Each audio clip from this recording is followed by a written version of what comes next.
Hey yo, what is up RPG fam? Further here and welcome back to another Ether Gazer video. Now, I'm just waiting for Ying Zhao to come out. Should be a little less than 2 weeks. Super excited about that. But while we wait, there's this little lull period, right? Where I feel we could shake things up, spice things up, and do something a little bit different here on the channel. So I was just grazing through YouTube and I came across this video by Lockart, another Ether Gazer content creator, as well as I think they do other gacha games in general. I'll leave a link to their channel in the description down below. Go ahead and show them some support. But the title of this video did catch my attention. Ether Gazer, can this game survive the new wave of action RPGs? I started to watch this and then I paused and thought this would be a good video to react to. And let me know if you would like to see more content like this here on the channel where I react to videos about Ether Gazer or, you know, other games that we plan on covering here on the channel, whether that be Wuthering Waves or something else that you think might interest you. Let me know in the comments down below. But anyways, let's go ahead and see what Lockart has to say about Ether Gazer. I found this topic to be very interesting and intriguing. I want to get their thoughts and perspective and opinion, as well as provide my own as we go through this video. So let's go ahead and see what Lockart himself has to say.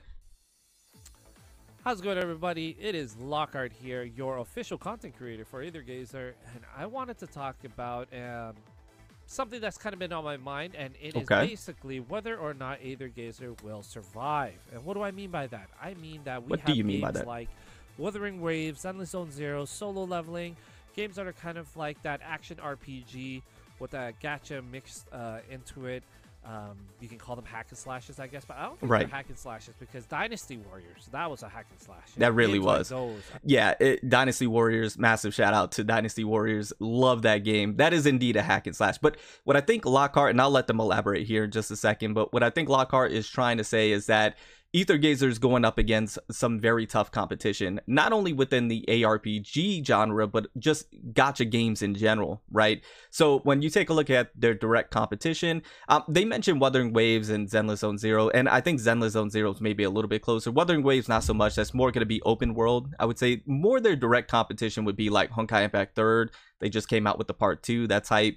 Punishing Gray Raven would be another direct competition, just because it is an ARPG where it's instant based, right? You go in, ARPG. It's not open world, right? So that would be more of a direct competition. And of course, PGR being incredibly hype at the moment with Crimson Weave and all the great characters that they have. That would be a direct competition. And so why would you play Ether Gazer when you have these other games, right? Ether Gazer has to find a way to separate itself and to give people a reason to play it. And I think that's what they're starting to do now, especially on the CN side. I think they're starting to have their own identity. I spoke about this before, and I think they're starting to carve out their own target audience and who they're going for.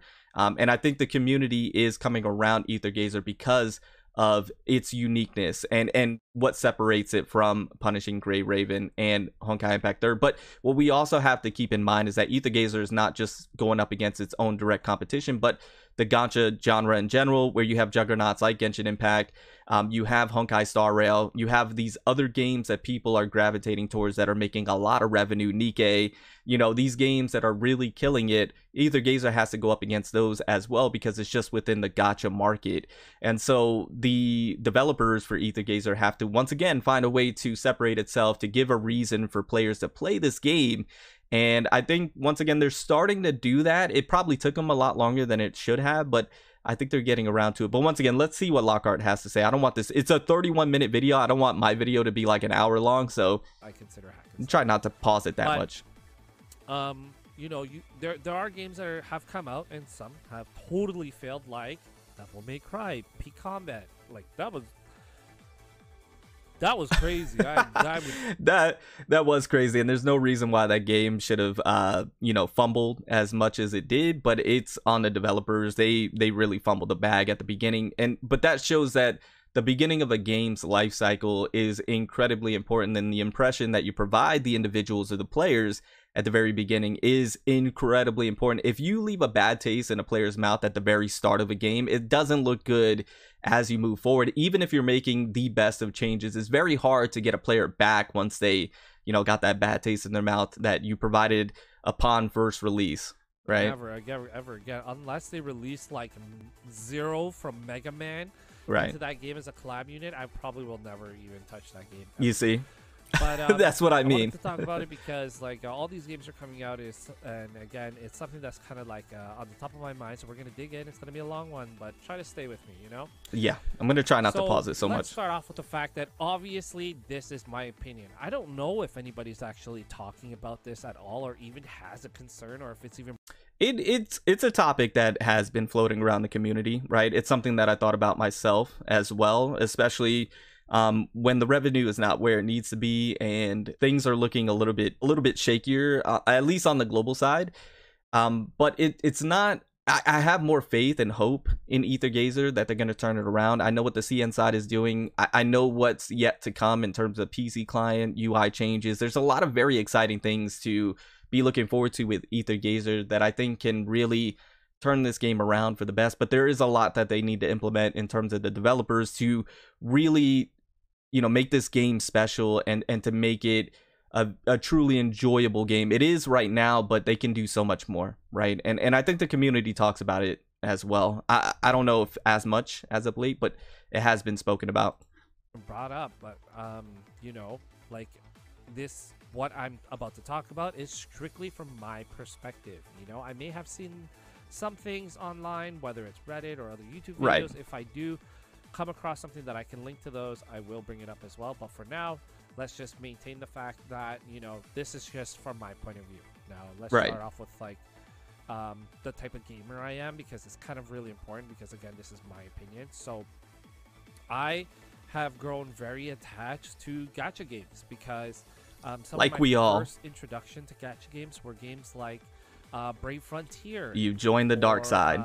Brave Nights Frontier. 1, Look at these games. BFFOO and FFRK, even Mobius. Oh my goodness. Arknights, all those games that kind of came out in the 70s. Mobile gacha games have come so far. Gacha was really just kind of rolling out. Those were like some of the staples. Like again, right. FFRK. Those are like the OGs. Seven Knights were definitely top 2 picks for sure for a long time. Brave Frontier, where was there as well. And so, I like gacha games because it's something I can have on my mobile device, because I am on the go a lot. I don't have time or a lot of time to sit and play games for like hours at a time. So same, and I can resonate with this sentiment big time, you know, and I think that's why a lot of people are gravitate towards mobile and gacha games in general, because they do respect your time. You don't have to sit there for hours on end if you don't want to, right? That's why they have dailies that you can go in and complete very quickly, events that you can go in and complete very quickly. And that's one thing that I will say about AETHER that I think is a net positive, is that it does respect your time. And you can ask the community, they talk about it all the time.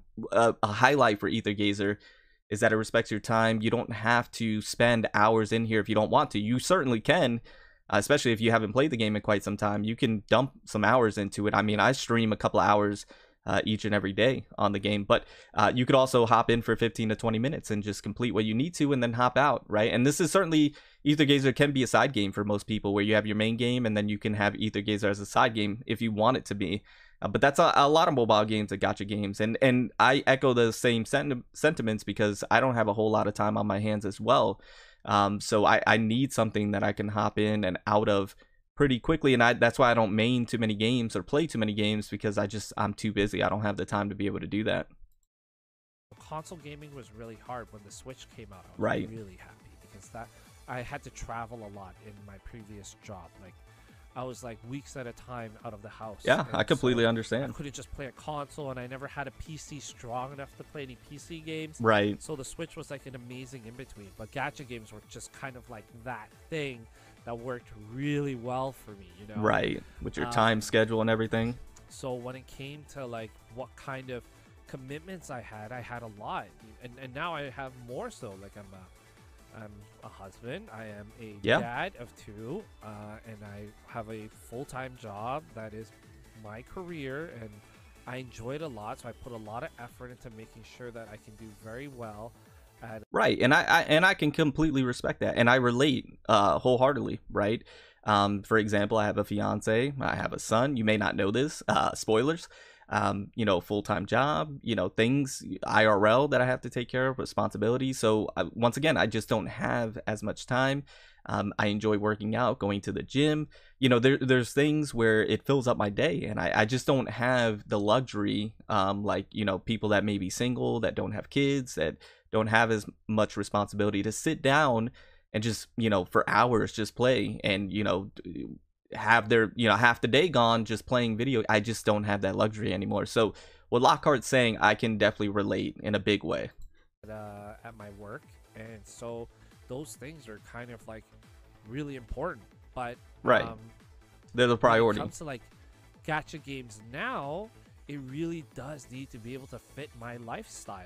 You know? Exactly. Like, I'm not gonna play a game where I have to control the character every single You time. gotta love the AFK gaming. You know, if there's no form of good auto, I might not be able to play the game. That's one thing I will say, is that I wish AETHER did have skip tickets for the resources specifically. So like the resource farming for your mats to level up your characters. I just wish they had skip tickets so you didn't have to AFK do it, but you know, like, it is what it is. Might not be a it might be something I'll have to skip on because it's just too much to do. Right. If it's too hands-on. Too much focus. You know? Yeah. So I play games like War of the Visions. War of the Visions is really auto-friendly, and they've worked really hard on making it happen. Higan Arufio has a decent auto system that lets you use, that you can kind of like tailor your teams together, build them in a way that doesn't really Higan, that game's still going? have such a negative effect if you're like mixing. Hasn't their revenue been at like 15, 20K?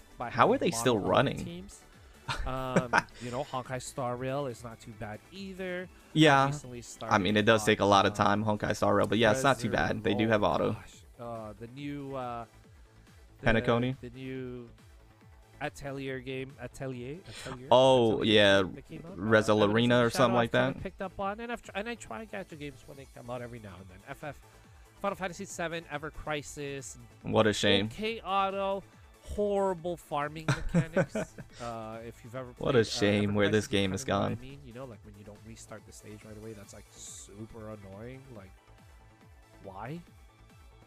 Like, honestly, like why?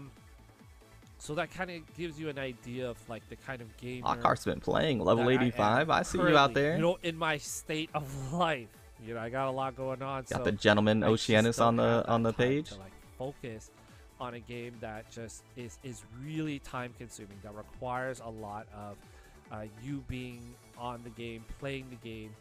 Got that Jin Woo lame as it sounds, you know, but double S rank. from what I've seen, there are a lot of folks who kind of, you know, That are in the that level 1 Bastet, I seen it. You are not getting by. That level 1 Bastet is egregious. That is blasphemy. I'm just saying.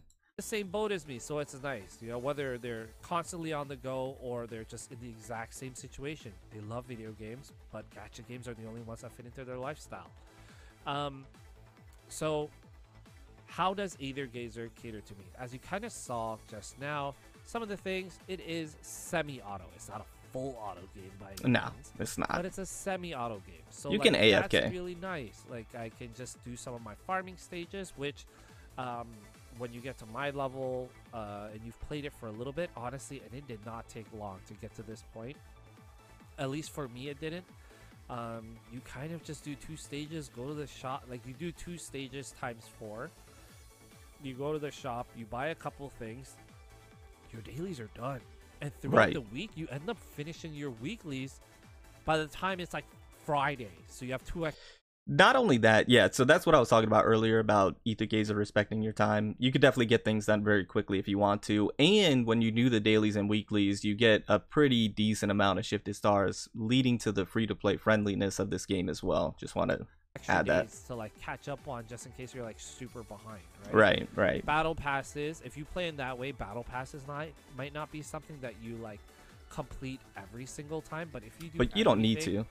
Which again does not take a lot of time, you'll end up finishing the battle pass way ahead of schedule also, and that's really nice, you know, being able to like do your dailies and take like a couple minutes here and there. If I forget throughout the day and I'm like, man, I only have like 20 minutes left, yeah, to, like, at least do my dailies. I've done that a bunch of times.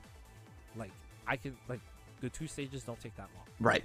Knock out your nice. swigs real quick. I've done that. Like the course of the game, you do get some pretty decent materials. Like as you farm, as you play, as you go through like the war, like some of the stages offer like, you know, you open up like the little loot boxes, you get extra materials for leveling up and stuff. Right.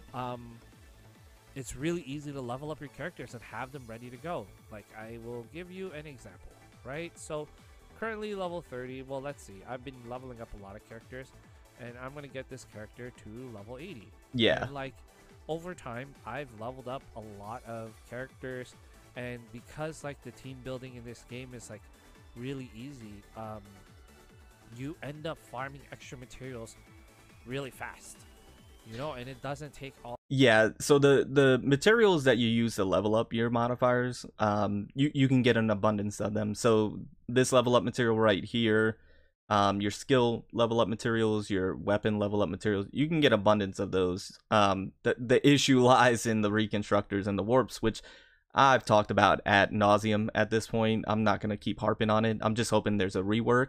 But yeah, I mean, you can get a lot of characters just to level 80, but to get them actually online to be playable and some decently hard content, that takes a little bit, especially if you're doing multiples. And just like that, now she's at least level 80, which is max level. Now I'm gonna go for her weapon, which you can pull the functor, and the functor is kind of like light cone in terms of like what's it called?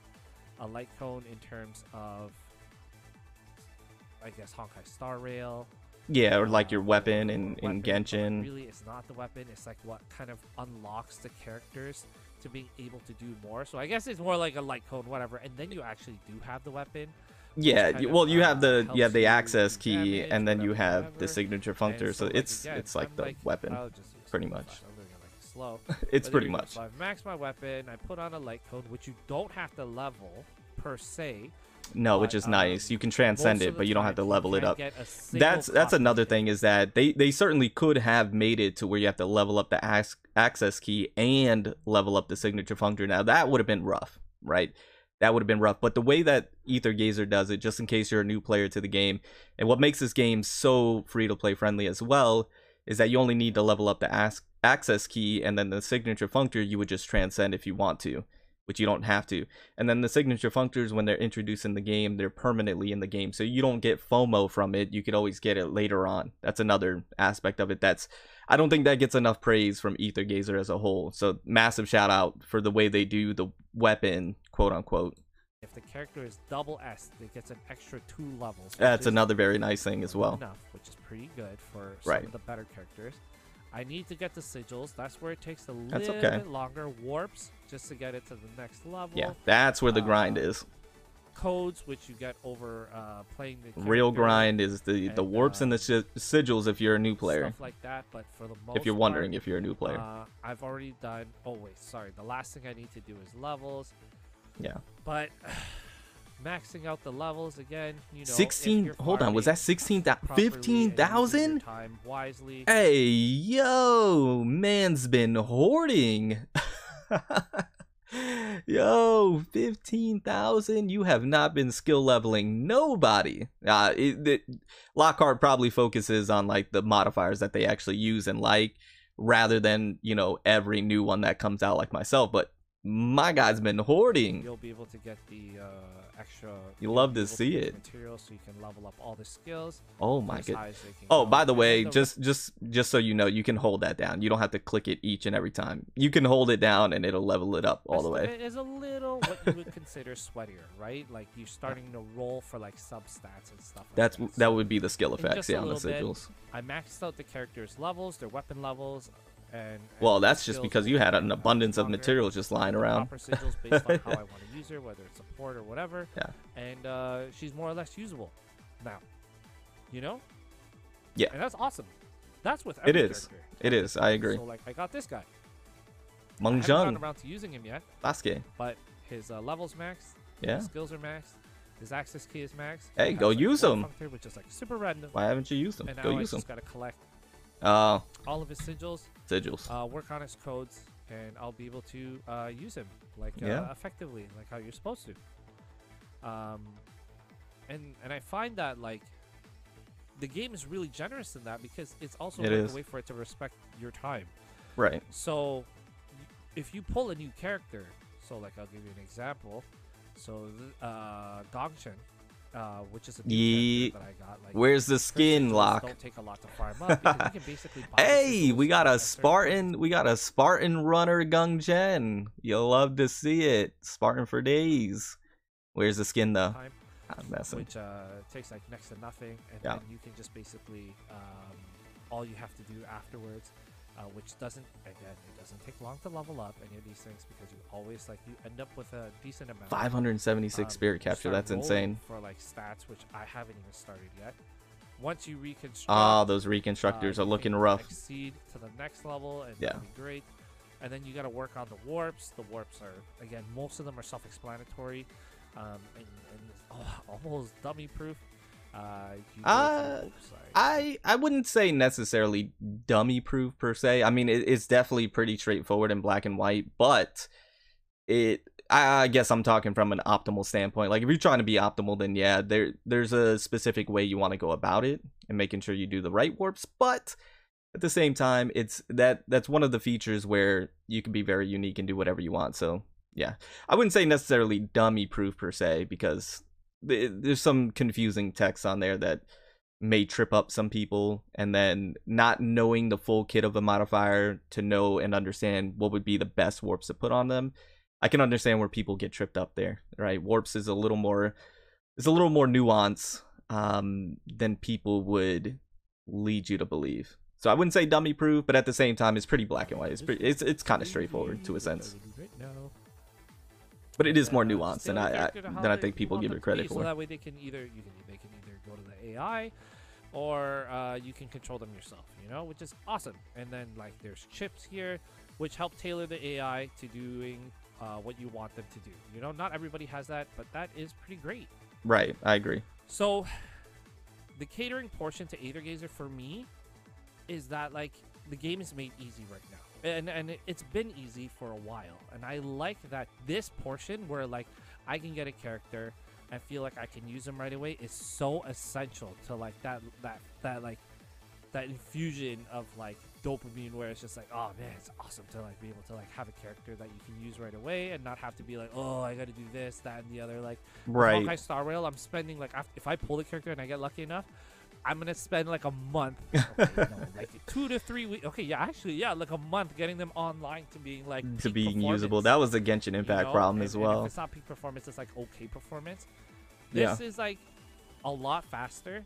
It's not peak performance, but it's still better than like garbage performance. They're like usable. Usable right away. Yeah. You don't have to feel like they're competent. You can throw them in there and get stuff done. That you can like be able to use and not feel like you've kind of picked someone up that is dead weight, I guess. Right, and that's one of the worst feelings in the world, especially in a gacha game, where you pull a character and you can't use them right away, right? Because then it's like, what was the point of me getting them if I can't use them for quite some time? That, once again, that was one of the issues that I had with Genshin Impact, especially new players that joined the game. I think they might have expedited this, though. I haven't played in such a long time, but beforehand, when I was playing, if you didn't get to the new place, like if you just started the game and you didn't get to Inazuma and you pulled the Raiden Shogun, then you had to wait all that length of time to then get to Inazuma so you can get the boss materials and all the materials that you can only get in that area. Hey, massive shout out. I forgot to turn my notifications off. Thank you, Hung. I appreciate the sub. Welcome to the FPG fam. You're in the video. If that jump scared you, I'm sorry. That I need to turn my notifications off. Let me actually do that. But that was the issue with Genshin Impact for me. Not being able to use the characters right away. With this game, you can definitely go ahead and pull a character and at least get them competent enough to be able to use them in some decent content. Now, harder content, no. Obviously, you got to build them up, but decent content, right? I like that they do surveys, by the way, and they always like do that to get your input on how things go and blah blah blah. So, next portion. They've worked really hard on the changes and quality of life stuff that I feel like is worth noting. Like energy was like a big thing I have. They give you. Oh my! Oh my! 155. 30, brother. A decent amount of energy. I still have a lot of stock energy that you like. Oh get my and goodness. stuff like that, which is amazing.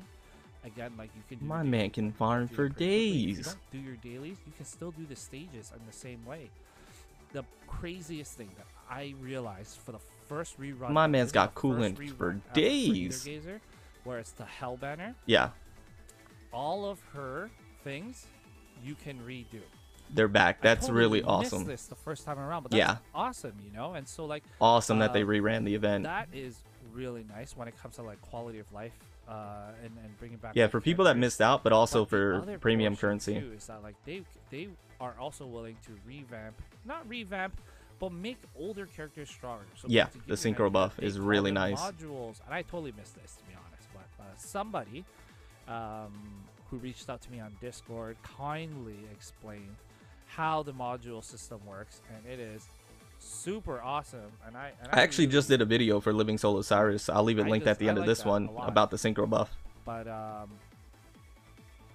I like that you can just take an old character, put their module on them, and then they'll be able to like become stronger. Right here, right there. Yeah, Flame Regree. Now it's not every character, but they roll them out. Yeah, that would make the character a lot. I kind of want to do it for Flame Regree to a degree, and sometimes like go from like tier 3 to tier 1, you know. And Scotty is somebody like I kind of mentioned, I saw on like the last tier list that did that. So right, that was awesome. Thank you, Sherview. I appreciate that help for giving me that information. And kind of making note of like the difference in like so I just want to quickly mention, I'm not sure, like we haven't gotten, we've just been praising Aether GAZER. We haven't gotten to the part where it can survive. I guess we're just knocking out all the positives. Which brings me to my next point. Is also like new characters are super strong. If you pulled for Jin Woo as well as Ling Guang, you will be set for a long time. Even at the 3.1 tier list, these two are still tier 0. What do you say? What tier list? 3.1? You will be set for a long time. Even at the 3.1 tier list, these two are still tier 0. Weird. Which is so we're not at the 3.1. I think Lockhart's a little confused. We're at 2.10 right now. 3.0 should be anniversary for the CN side. Bonkers. And then so yeah, just to clear that up. with them, yeah, that team's ridiculous. Solid best in slot team. Yeah, for a while. So I very think that's strong. Awesome, you know, going into the combat. So I really like a couple things with the combat in itself. You know, I like that you can team build in multiple ways, like one of which is catering more to like the multiple ults. Like, you know, you can basically tailor a team to go into a battle because they have like ults that I think they're talking about ultimate skill chains. Yeah. Right. So in this case, you can see that Ling Guang and Jin Woo have an ult together. Yeah, right? Which is really cool. You have. I'm gonna speed this up to 1.5 speed, so that way we can get there, right? These two, Azura and Bozembu. Oh, no, what's her name? Oh my God, Zenkibo, who ult together. And sometimes there's even a 3-way ult. At some point in time, Bozenbu will come out, and Tsukuyomi, and I think Azura, they will have a 3-way ult. Yeah, that. You know what? Correct me if I'm wrong. That trio ult is one of the best in the game. Like, so these are all the same. These are all Olympus here, and like there's a gen zone bonus, you know, and I think that's hella cool. I wish more games did that. I love combined ults. I love that every character does have an ult though. I think that's hella cool. You know, like what, like some. I know that some games. I'm not gonna say which one. Some games don't have ults, right? You can see here that Omega Poseidon, who's actually I agree. Having ultimates and ultimate skill chains, I think is a very nice thing. Neat, you know, and I wish they did more stuff like that. Yeah. The other thing too is that like you get to practice all of your characters just to learn them and whatever, you know, and that's great. Yeah, tutorial's good. And as you saw earlier, the semi-auto is just like a nice function. If I want to play, great, I'll play. If I don't have to play, I just gotta do my dailies. I'll pick a team that's like whatever, and then I'll just throw them into something I need to do. I'll like wait, look away, come back, and then I'll just like it'll generally be done. Right. The other bit of it that I really appreciate is that it's all 3 characters on the field. You know, they could have easily made it a 1 character thing, but they did it. They made it a 3 character thing. And in all fairness, the AI is pretty freaking good. Like oftentimes better than me. You know, and it's nice to have this party system feel. Like it's nice to see all the characters there. I mean, it can get pretty chaotic, but I kind of like that too. Yeah, and I have to agree with him on this, right? I didn't think, before I played Aether Gazer, I didn't think too much about the AIs being on the field. I didn't think that would make too much of a difference, in my opinion. One of the reasons why I didn't play Aether Gazer at the start, I've talked about this before when Tsukiyomi first came out and global launch, is just because I didn't think it was going to be that much different than any other ARPGs that I played. I played Honkai Impact 3rd for over two and a half years, and I covered content on it. I played Punishing Grey Raven. I was like, what's going to make this game any different? So I didn't play it at the start. But then I did, and the AI being on the field with you does, it makes it feel very different than any other game, because of that reason. You know, not switching in and switching out like every other ARPG just was unique in of itself, and having them out there on the field with you was very fun and different and unique. And so I did appreciate that a lot. And then determining who you're going to pilot and who's going to be on AI, and the AI being pretty good, right? And then them giving you chips to make the AI even better according to your playstyle and what you want to accomplish. I think it was a massive W. So I do like that. I agree with them on that. Like, yes, I'm playing a single player game, but I have a full party. So when I like select my characters, sometimes I just want to see those characters fight, and because I think they're cool or whatever it is. But it's nice to pick a character that like I'll get to see, because like you work on them, right? Instead of like picking a character that just like buffs, and then like you swap them back out, or you swap them in. Right. That's a very solid point as well, right? Because you built these characters up, and they're working with you and they're performing with you, right? With other characters, you're piloting one, or other games I should say, you're piloting one and then you're switching them in and out. Whereas with Aether Gazer, the resources you dumped into them, they're being utilized the entire time while you're out there in combat, right? Because they're out there with you. So when you're building up these characters, especially if it's like a support, you want to make sure that they're going to be able to survive and be able to support you. So, you know, the resources you put into them when you get into some very difficult content is worth it, because that ensures that they're going to survive and they're going to be doing damage alongside you, and they're going to be helping out in a very significant way, right? So I that's a good point. Just say enter combat. So the party system is awesome, and I like the way that it is and the way that they've done it. So I feel like at this point, just make the game full auto, you know, for real. Like, why not? AI is better than most players, and then you can. It's not going to be full auto because it's an ARPG. ARPGs are never full auto, at least that I can think of that I played. Furthermore, they want you to actually play the game. You know, if it was full auto, then, you know, what would be the point of it being an ARPG? And so they're not going to ever make it full auto. And that's why they haven't even made, like, you know, skip tickets or anything in this game, because once again, it's an ARPG. They want you to use these characters and use their full kit and, you know, do what you're supposed to do in an ARPG. Once again, I would like skip tickets for, like, you know, the resource grinding, but for other content, no, I wouldn't want auto. I wouldn't want full auto, because there would be no point in doing that with it being an action RPG. At that point, just, I don't know, make it an idle game or something. You can just like tailor the auto to be better. I don't know. That's just me. Again, like, y'all probably get an idea of what kind of gamer I am, and it's a little bit on the lazy side. Some people don't like it, but yeah, and that makes sense. What it seems like his type of style is, Lockhart's, is that he prefers auto, idle.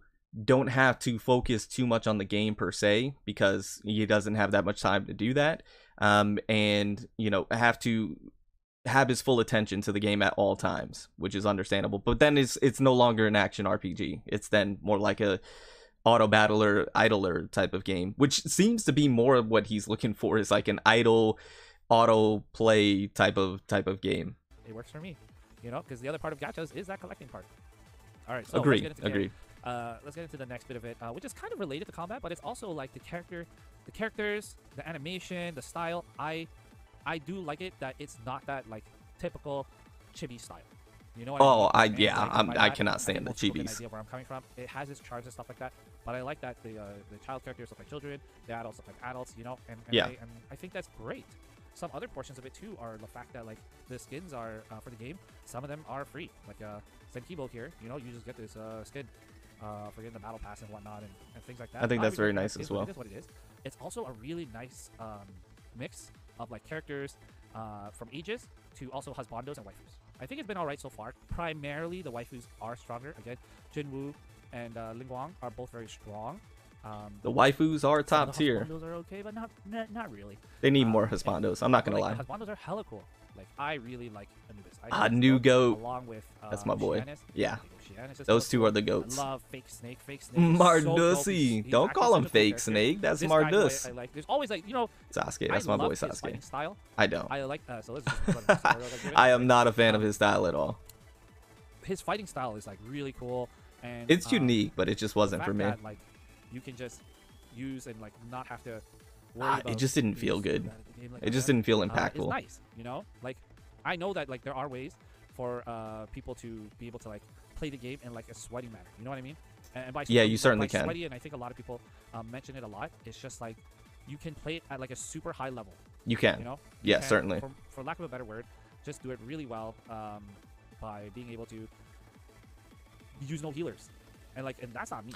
Yeah, and that's one of the things that I want to debunk about, or one of the myths about Aether Gazer, is that, you know, it's super casual, which it is a casual game, and that's relative to like Punishing Great Raven. Once again, it's direct competitor. But it doesn't have to be only casual, and that's one thing that I want to debunk, is that Aether Gazer, I've know some very skillful players that optimize their modifiers to the highest of degrees when it comes to how they play the game.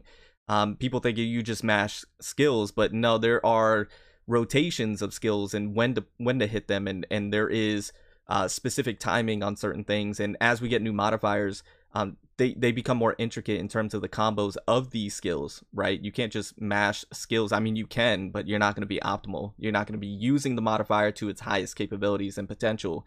And that's where knowing the combos, knowing the modifier, knowing their kits, and understanding Aether Gazer as a whole comes into play. You'll definitely be able to tell the difference between a veteran Aether Gazer player that knows what they're doing and are optimal and skillful versus, you know, somebody that is more casual or a new player that just joined the game. There is a stark difference between the two. And there's hard content within this game that's 100% an account check, right? And that is with, you know, some of the Nightmare Mode and Perilous Chasm 6, where your account has to be up to snuff and you have to be doing proper rotations of your skills and understand your modifiers to a certain degree, right? Or else you're not going to be able to complete that content. So did want to mention that this game can be very skillful, and I know some very skillful players, and there's ways to optimize the potential of these modifiers. You know, but like 100%. You can just go through a stage, no healers, pure DPS, take 0 damage. Yeah, like solo runs, so much fun. Yeah, that are really hard to do that with. Right. You know what I mean? And it's rewarding. But like, even if you're not the best, I will say though, I do want a parry system in this game. I do. It's there's already built in. It's there. They just need to implement it in general. A parry system in this game would do wonders. Instead of just dodging all the time. You can still feel like the game has something for you. You know, like it's not like a total waste, and like you can have fun with it, because like games that get too punishing, they aren't that fun, you know. Now the party system, again, like just to bring it up, it's nice to have that party system because they also kind of fill in the gaps of where you might not be the best player. Exactly. You know what I mean? Yep. The damage, the bosses do get like lots of HP at some point in time. Oh my goodness, like 500-600 bars. When you are playing with your party as a whole, sometimes you can take a supportive role, and sometimes they can you can not. You need to be a part of the DPS if you're really good on your rotations, your skill usage, and stuff like that. So it's great, you know. Again, skill-based game. Forgiving for those who aren't super great at it, and agreed. You can rely on the AI. Like that's kind of nice, you know. There's no PvP in this. God, I hope there isn't anytime soon. But if there is, I'd imagine. I wouldn't mind it if they implement it the right way. I wouldn't mind a PvP. Like, that'd be nuts. It'd probably be like a 1v1, I feel. And then yeah. Have, like whatever character you're super good at. Yeah. And then again, the ult animations, you know, double, triple, by themselves. It's awesome. Agreed. Agreed. Let's go into content. There is always something to do. I feel like they've done an amazing job looping in content and doubling up, especially now. And it's well paced. Like they don't just give it to you all at the same time. That's where I like Honkai Star Rail. But some other places will be like, here's the entire kit. Now you gotta farm when you're at the back end of it. You know?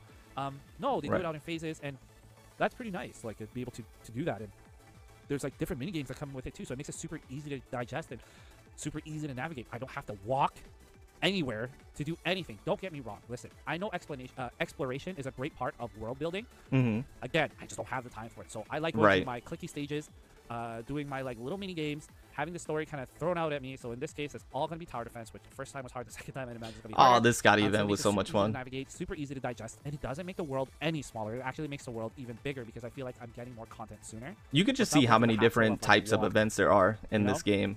Because I don't enjoy Very, very open solid. world collectibles. Like, oh, you gotta like go over feel like here, there's and something like for very obscure everybody. place, and this is where you find that one chest that has like $1, you know. And it's just like, what is no? Like, that's not for me, man. Like, Yeah. you know, I know there are like people who love games like those, but again, like I don't have time. Yeah, and I used to be into that. I used to be into the open world exploration, but you know, as I've gotten older and as my time has become less and less, open world is just not the most exciting thing for me as of late, right? I much more enjoy like the instance, you know, pop in, pop out. Now, I did advocate for the Aether Gazer to have like a semi-open world. I would be completely okay with that, and I would actually enjoy that to be a semi-open world. And some people are confused what that means, right? Because they hear open world and they think Genshin Impact or Wuthering Waves. Not 100% open world where you can freely go wherever you want and you can spend hours doing nothing. No, semi-open world is still a bit linear. There's still barriers and walls that you can't go, but it's more open than you just pop into a stage, complete the stage, and pop out. You go in, you can explore a little bit, right? You can investigate, find chests, do things, but it's confined, and it's not, you can't just wander for hours. And I advocate for that because one it'll be different than the instant in and out, so it's something else to do, and it kind of shakes things up and make it a little more fresh. But also, the way you move with these modifiers is just very satisfying for some reason. How they lean when you're walking and running, and some modifiers use their boards to get around, or like with Scotty, she jets all around and stuff like that. So, and Hermes, you can run faster with her. So like they have these really unique mechanics on when you're running with these modifiers, how they all feel different. So to have a semi-open world to experience that in its entirety and its full glory would be, in my opinion, fantastic. So semi-open world, I advocate for. I'm dedicated to, like, you know, to be able to sit there and just like walk around and look for things. And as much as I used to love games like those, like the reality is, I just said that, yeah. To be honest, it really does. Right. But I also love my life, so it's kind of like, yeah, man, I don't mind going out and touching grass. So yeah, exactly. that's kind of like the best part. So right now we're on like a double, so like I got a lot of stuff that I can run through, but it's great. So okay, let's talk about what makes it different then at this point, right? So like I've gone through characters, combat, again, how this game works for me primarily, what I like about it from my perspective, and again, why this game fits my lifestyle. Where do I feel like it is different, right? The 3-character party system. I don't know how a game like Aether Gazer can do this, and it is not done anywhere else, but I feel like other games can probably learn from this, because it's sick to see all of your characters on the field attacking with you and stuff, you know. And that's why I love Honkai Star Rail. All your characters are there on the field and you're using them all. Like, even though it's turn-based, it still feels like a nice party system, and I enjoy that.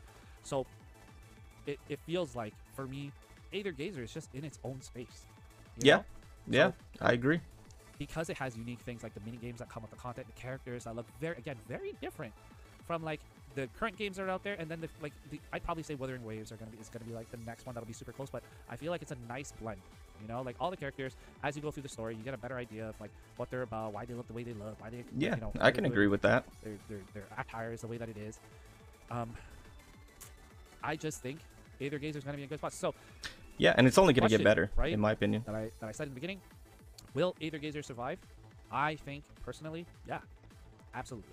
Yep. It's got some amazing quality of life that a lot of people. So I'm gonna be honest with you. I thought this would. I thought they were gonna go into the reasons why it may not survive, but they are agreeing that it is going to survive, and I can agree as well. Once again, I believe it's only going to get better. I believe they have targeted their demographic on who they're trying to cater to, and I think they're leaning into it. I've seen the new characters that are going to be coming out, or at least the newest one that's going to be coming out that's in beta right now. Phenomenal, right? A lot of things that they're doing really well, and things to look forward to. Once again, PC client, UI changes, just very, very cool things that I want to see. And then hopefully they implement feedback that I've talked about, and I've talked about on the podcast that I had, where they implement parry system, co-op. If they do these things, a rework on the reconstructors and the warps, if they implement these things, I can only see appreciate, the game, thriving. Super fast. The content, not just surviving. The world building is interesting. Story has been pretty decent. I mean, no one's playing for stories mostly. The characters are super awesome. The skills. Story is great. Dev team is like always working on finding ways to improve, make things a little bit different. There's always something that's like a little bit spicy that comes into, and like that's really nice. So the best part is that it's an easy game, and you can make this your side game or your main game because there's enough stuff 100%. to be your main game. You can get super deep into it. You can start going into the RNG roles, and you can make the perfect character with the maximum output, which I see all the time in Reddit. People achieving these crazy milestones by like min-maxing out all of the stats in their enchantments and their warps, stuff like that. Right. Making like the craziest party that does the most amount of damage. You can the tryhards, the sweats. I love them. You'll run short of things to do. Like yes, you can consume it all, but you would still have to wait for the next patch. And they tell you too, like like you'll have to wait this amount of time to do it next. Yeah. So that's awesome. Or you're like me, you do play a lot of gacha games, and you really want to play an action RPG that is like easy to do.